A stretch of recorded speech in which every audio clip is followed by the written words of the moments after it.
একটি গ্রামের পাশে ছিল ছোট একটা জঙ্গল, আর সেই জঙ্গলের ধারে থাকত এক সাধারণ লোক।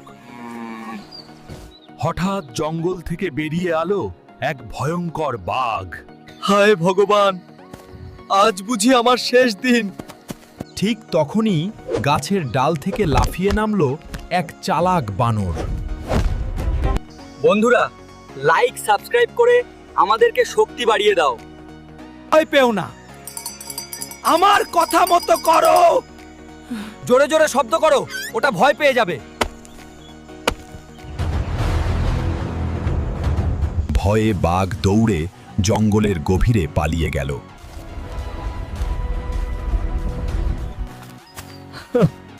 আজ তোমার বুদ্ধিতেই আমরা বেঁচে গেলাম। এই গল্প থেকে আমরা শিখি, শক্তির চেয়ে বুদ্ধি বড়। আর এমন গল্প পেতে লাইক, শেয়ার আর সাবস্ক্রাইব করো।